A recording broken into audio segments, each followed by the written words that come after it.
Have you ever thought, is this just me when struggling to stay organized, start tasks, or manage time? For those of us over 50, these challenges might not be just aging. They could be ADHD hiding in plain sight for decades. I'm Jami Shapiro, host of Grandma Has ADHD, and I'm building a community where your experiences matter. Whether you're diagnosed, questioning, or simply curious, you're not alone. Our Facebook group is filled with vibrant, understanding people over 50 who share their stories, strategies, and yes, even their struggles, with plenty of laughter along the way. Ready to find your people? Join our growing Grandma Has ADHD Facebook community. Please like and subscribe to the podcast wherever you listen and share it with someone who might need to hear they're not alone, because ADHD doesn't have an age limit and neither does understanding yourself better. Together, we're changing the conversation about ADHD after 50. Come be part of the story. Hi, and welcome to another episode of Grandma Has ADHD. Today, I actually have a grandma with ADHD who also works with people who have ADHD. I am talking to Mide Emans. She is an adventurous woman who loves to ride motorcycles, travel, and loves being home with her grandkids, baking, reading in silence, she said, without her grandkids. And the name of her practice, her ADHD coaching, is Sonus ADHD Coaching. And I learned today that Sonus is Irish for happy or happiness, right? Happiness. So, Mide, welcome to Grandma Has ADHD. Thank you. It's good to be here. It's nice to have you. So we connected in the ADHD coaching book club, I believe, correct? Yes. So other ADHD coaches get together and we read different content and decide whether or not it's applicable to our clients. And we get to talk to each other. And so I'm meeting coaches from all over the world, and Mide is one that responded, I'm looking for grandmas. So I'm really doubly excited to have her both as a grandma with ADHD and a coach. So Mide, can you tell us a little bit about your ADHD discovery and how you got to coaching? So your backstory, your childhood, when you discovered it, and then we'll go from there.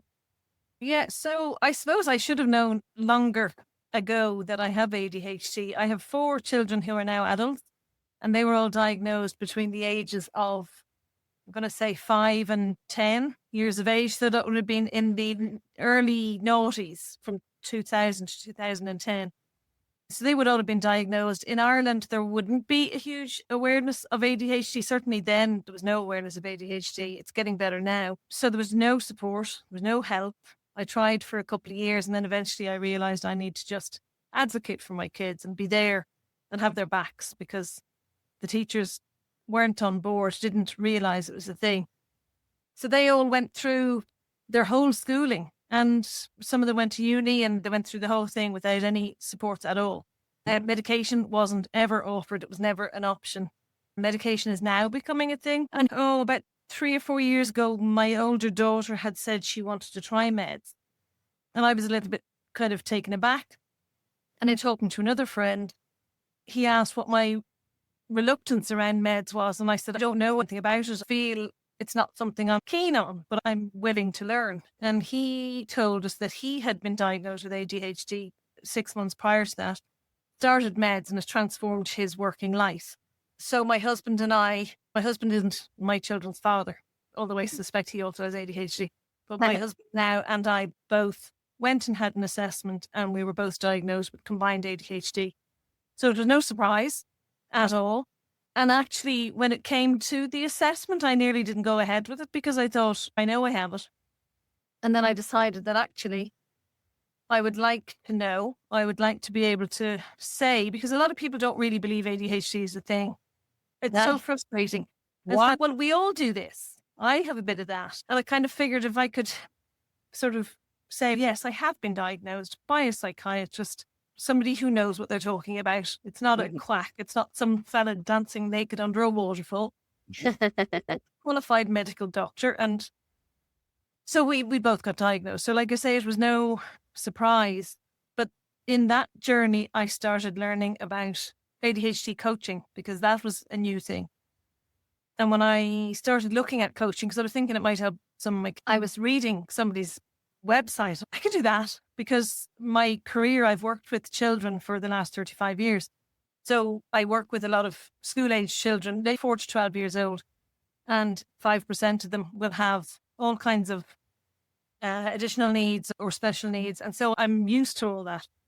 And I just thought with my experience and all this, ADHD coaching would be a good fit. So I signed up to ADGA and did my training and recently got my certification.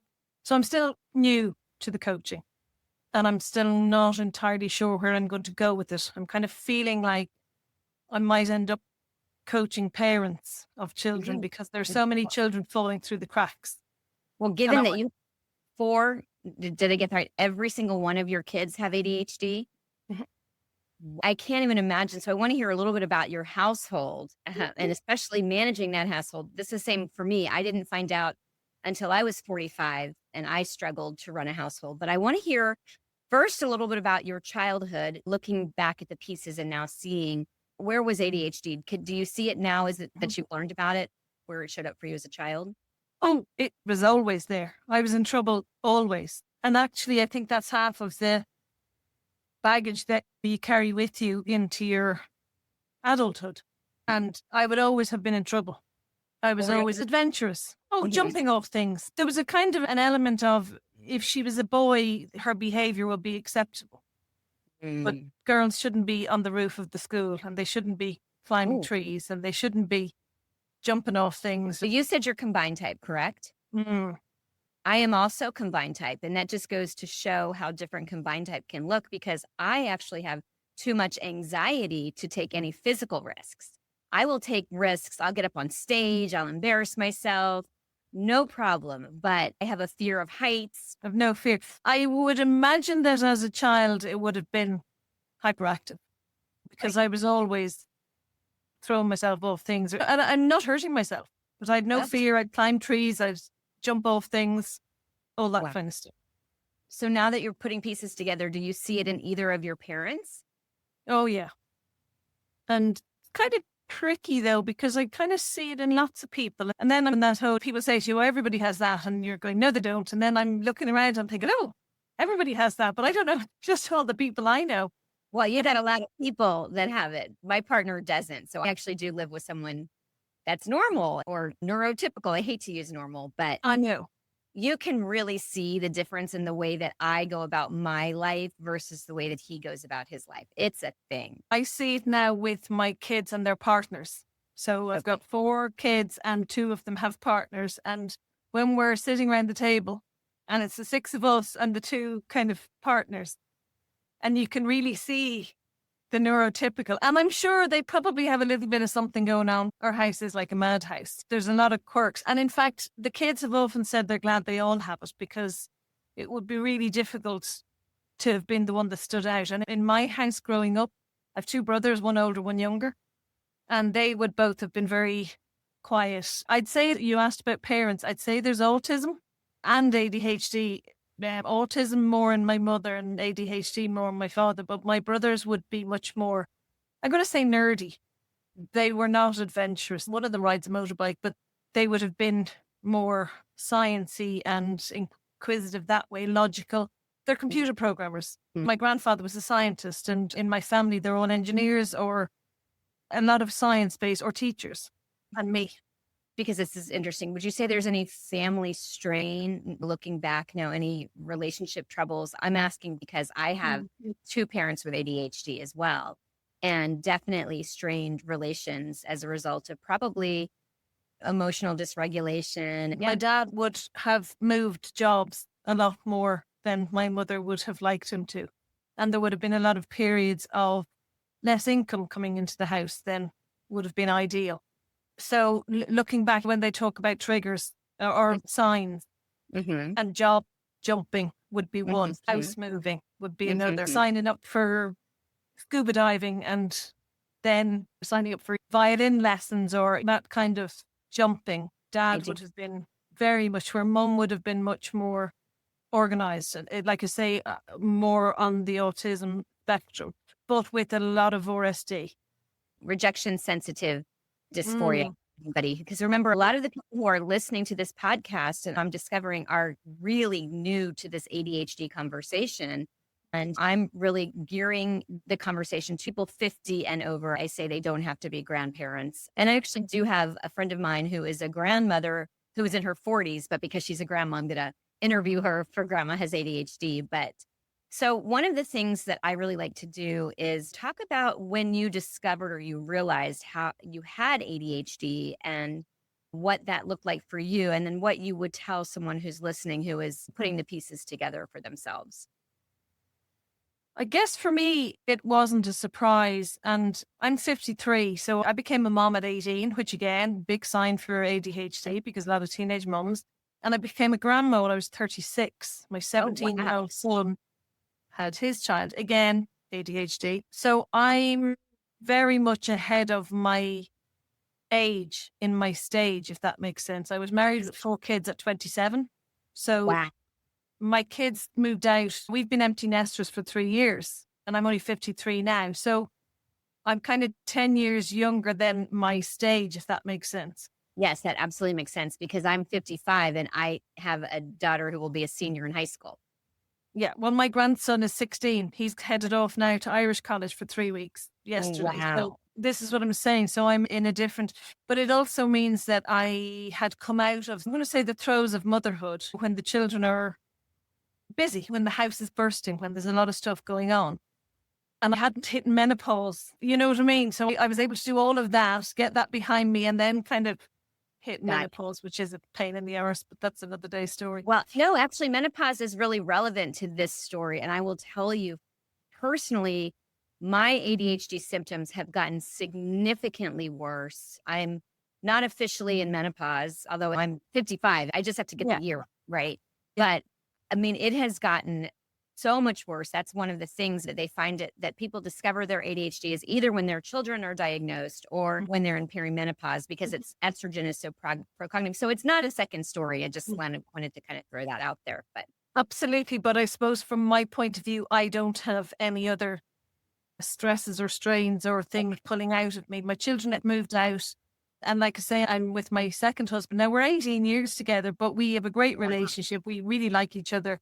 We enjoy each other's company. We do a lot of stuff together. So I'm in a really good place in my life for the most part. There's always stuff. Like I say, I work with children. I have a business. I have 24 staff. I've got 200 children in my care every day. So there's a lot of responsibility and there's a lot of stress around that. Mm-hmm. But generally, I don't have to make anybody eat dinner. I don't have to make anybody do homework. I don't have to make anybody tidy their room. I don't have to stop them eating chocolate or worry if they're smoking or worry if they're doing magic mushrooms or any of that stuff. Right. This is it. And so from that point of view, when I was diagnosed with ADHD, like I say, I had kind of figured I probably had it anyway. So it wasn't a big deal for me, but I can understand how other people can really struggle with it, especially if it's a new thing. ADHD has been in my world for 20 years that I knew of with my kids, 25 years. Right. And I think I understand from people that there's a lot of grieving for what might have been of the person where I'm, again, like I say, because I'm older in stage than in age, I've come out the other end. I've done counselling. I've done work on myself. And so I'm very accepting of who I am and where I am at. And I have shortcomings like everybody else, but I'm happy with them. And I figure people will either like me or they won't. My friends like me. I have friends since school. And if they've known me for 35, 40 years and they're still hanging out with me. So I'm in a good place. So it didn't affect me. Having said that, I started meds and it's great from an emotional regulation point of view. They're amazing. Okay. So I've been really walking a fine line in discussing meds just because a lot of my audience aren't going to be able to rely on them. And they're going to need to be able to rely on coaching and skill scaffolding. So I'm always very quick. I pass no judgment on meds. One of my children is on them. Anyway, just to address that.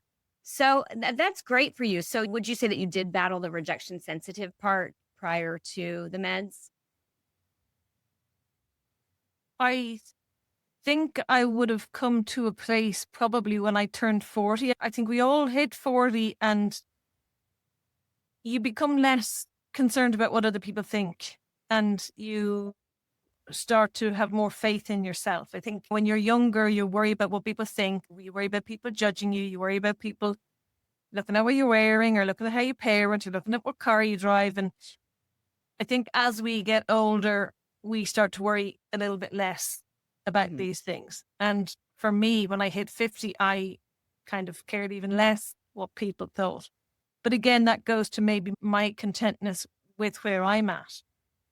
It's amazing. You really do sound like you're in a really good spot. And it's not always the case. And that's, again, ADHD is such a spectrum. And some people, you can definitely hear the struggle when we speak. And some people are like, give me some of that. They're just acing life. One of the things I do want to point out too, as a certified senior advisor, is that what I have learned is that the typical, like the highest level of happiness in our ages and stages is typically our late 60s, which would, if you think about it, if you were on the normal progression, your kids are out of the house, you're getting to enjoy grant. It seems like that might be a little, even though you're younger. Yeah. Well, lucky. Well, I think also because I had my family young, I've watched my friends, and as they grew older and kind of got married and started deciding to have families, it was a big choice to make to have a family. And they had to give up a sort of standard of living that they had where they were married and they had a double income and they had a couple of quid. So they had nice holidays, or they maybe went skiing in the winter time. And all of a sudden that changes and you have to be home. Where I went from school to motherhood, I never had a life.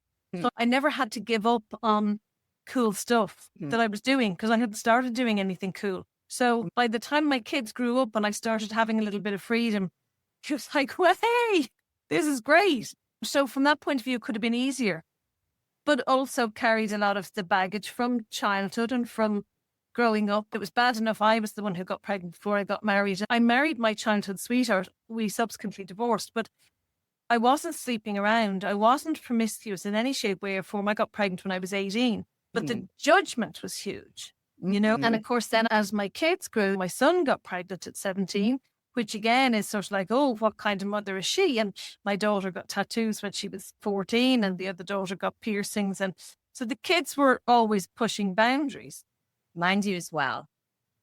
But it's all the whole ADHD thing. And at the end of the day, I was upset about lots of things, but you've no control over it. And the older you get and the more children you have and the more stuff that they do, the less you realize it matters, because what matters is that they're happy and they're healthy.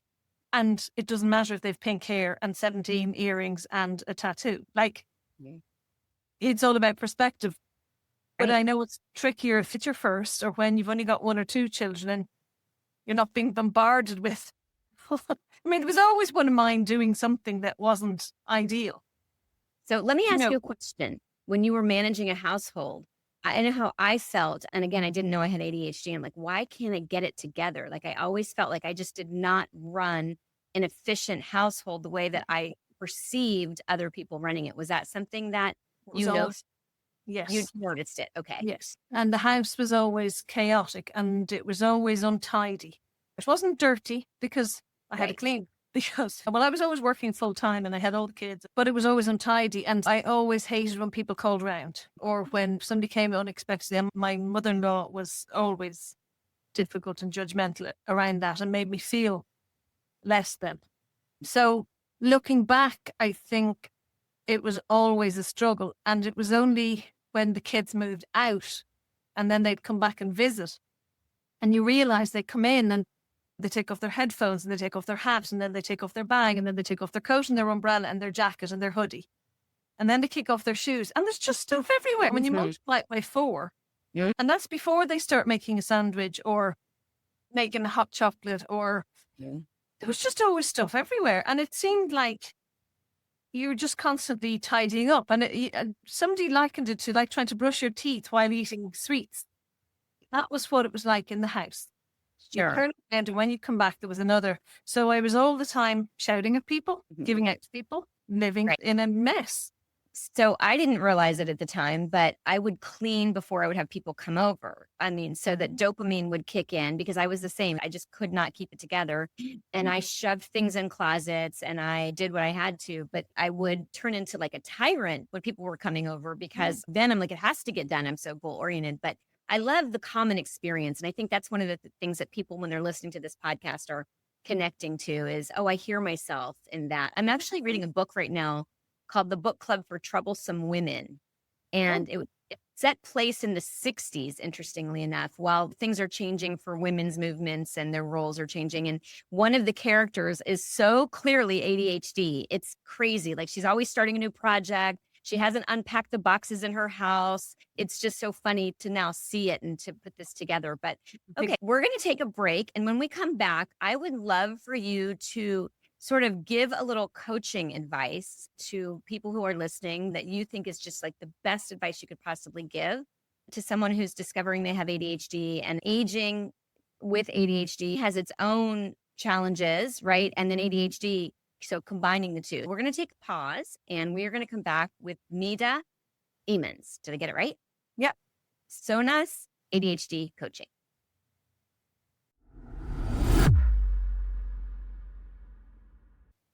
Are you tired of feeling like you can't get it together? Struggling with clutter that overwhelms you despite your best efforts? Wondering why organization feels impossible while others make it look so easy? You're not alone, and it's not your fault. Hi, I'm Jami Shapiro, host of the Grandma Has ADHD podcast, and I understand exactly what you're going through. I combine my years of hands-on work as founder of Silver Linings Transitions, a move management and home organizing company, together with ADHD coach training, and help adults 50 and over connect the dots between ADHD and lifelong struggles. Whether you're downsizing, decluttering, or simply trying to create systems that work for your ADHD brain, I provide virtual and in-person coaching for those in the San Diego area.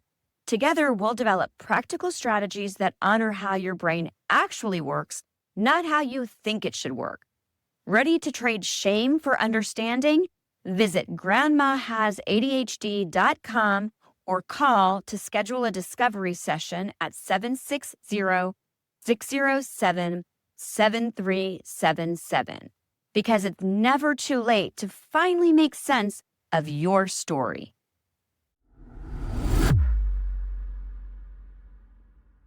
Ever wondered why helping a loved one declutter feels like speaking different languages?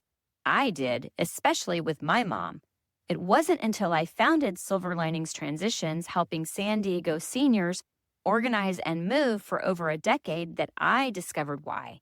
We all experience clutter differently. And for those of us with ADHD, it's a whole other world.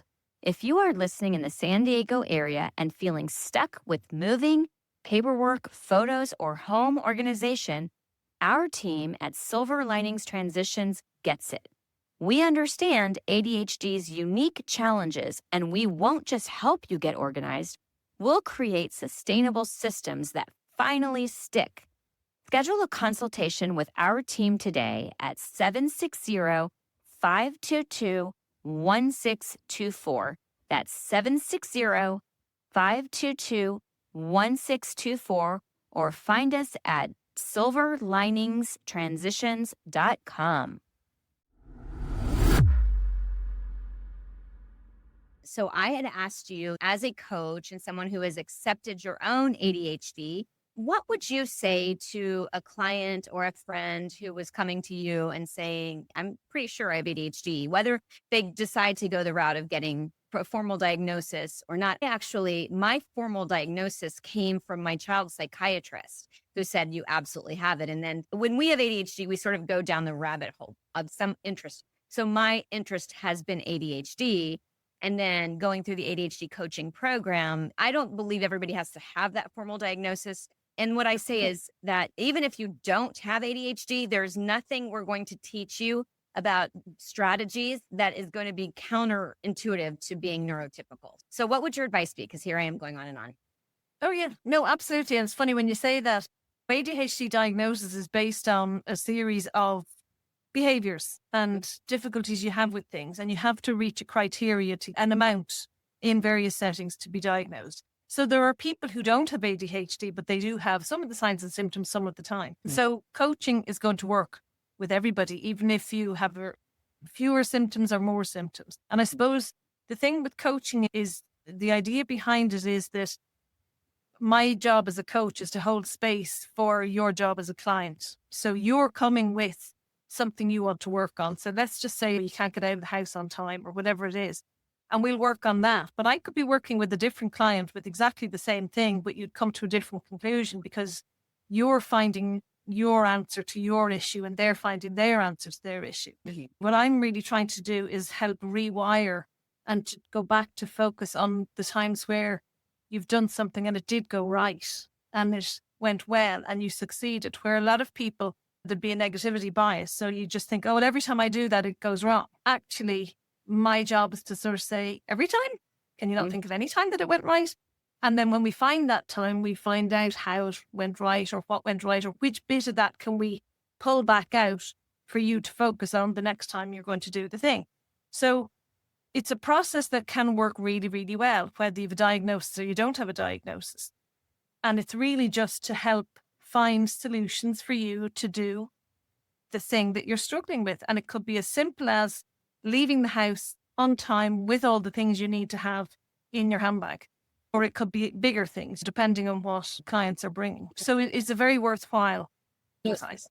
Absolutely. And that has been a thread through probably every interview that I've done is that negative talk, that self-talk, that negativity bias, because there's this, I don't know what came first, the chicken or egg, but the people who have ADHD have grown up with a lot of criticism or you're lazy or why are you always getting yourself into trouble? So then that is that internalized voice that you have. So to your point, when somebody has something that they need to do, they're going to focus on the negative versus all of the other times where it was positive. I heard a great story. Someone said that she was giving a presentation and everybody said how amazing it was. And then one person said something critical.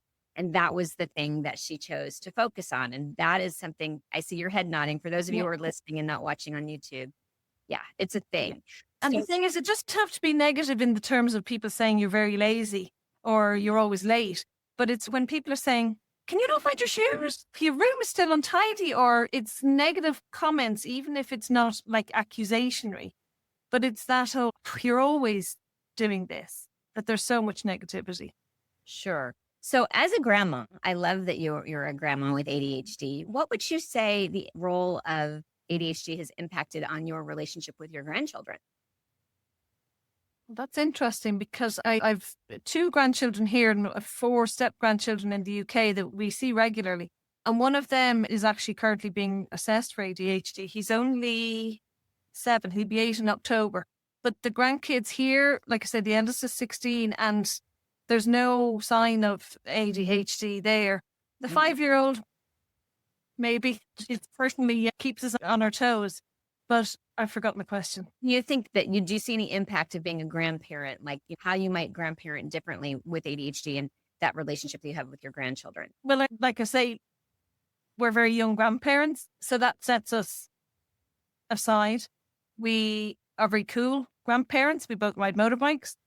We do crazy stuff on the bikes. And so from the kids' point of view, telling their friends, there's a lot of stuff going on. Or if we turn up at school on the bikes or in the parties or whatever. And my grandson came in one day, he was about 8, and he came running into the room and he said, Nanny, have you guys climbed Mount Everest yet? And I said, no. And he said, okay. And he went, and I just love that he just thinks that's just something that we could just do. I love it. It's created a kind of nothing is beyond the bounds of possibility. And that blew me away because I'm kind of going, this is a great place for kids to be coming from or to see. It's a great thing for them to see. Absolutely. Okay, so that begs the question. I love to ask people, if you could turn off a switch or turn on a switch and you could choose to have ADHD or not, and it's not situational, it's either you have it or you don't have it, what would you do with that switch? Oh, I'd leave it on. 100%. Yeah. Okay. Yeah. Is there ever a time that you wouldn't have left it on? Oh, well, you see, you're getting into situational variability. My problem has always been my mouth. I can't keep it shut.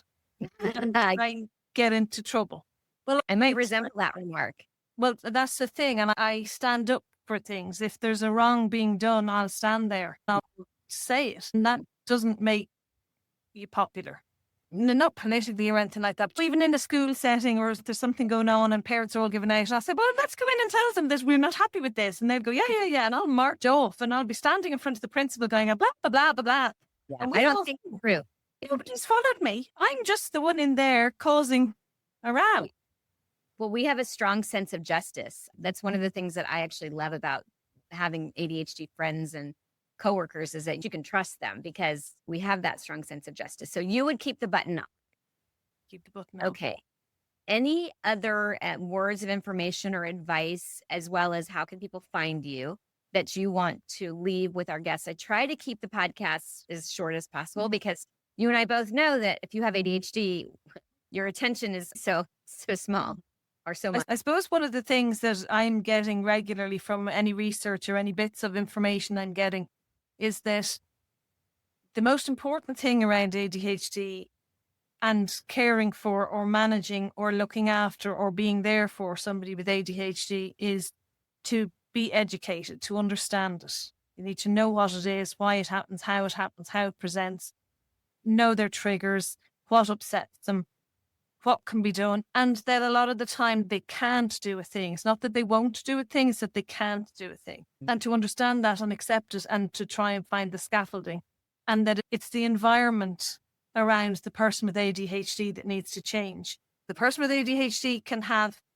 therapy, whatever kind of therapy, play therapy, occupational therapy, coaching, whatever it is, but they can't do it alone. Like a plant that's not doing well, you move it into the sun, or you move it out of the sun, or you give it more water, or you give it less water. But you don't just look at the plant and say, why won't it just grow? And yet we look at children and we say, why won't you tidy your room? Why won't you be on time? Why won't you find your shoes? So the environment has to change. Right. And we need to let people know. People so you're need to understand. As someone that's working with kids, where they say it's not enough just to give the kids the coaching and the tools, that the surrounding environment has to have it. It's the same with adults. If it's your husband or your wife or your mom, it doesn't matter. Right. The environment needs to change. So the people around the person with ADHD need to change and need to adapt and need to accommodate. And I would just say to that point, someone who has ADHD needs to give themselves grace and understand themselves and not beat themselves up and really play to their strengths and what they're good at and what they're not good at. And we have a lot of strength and we are good at a lot of things. We just need to find it and own it. I love it. I don't think that I could have ended it better. If you enjoyed this podcast, I hope that you will share it with your friends and like it and subscribe. You can find Mide. What is your website so that people can find you? It's Sonas ADHD Coaching. So that's SONAS ADHDcoaching.com. And if you liked what you heard, listen and subscribe. Find us on the Grandma Has ADHD Facebook page. And thank you so much for listening, Mide. Thank you so much for being a grandma with ADHD. Thank you for having me.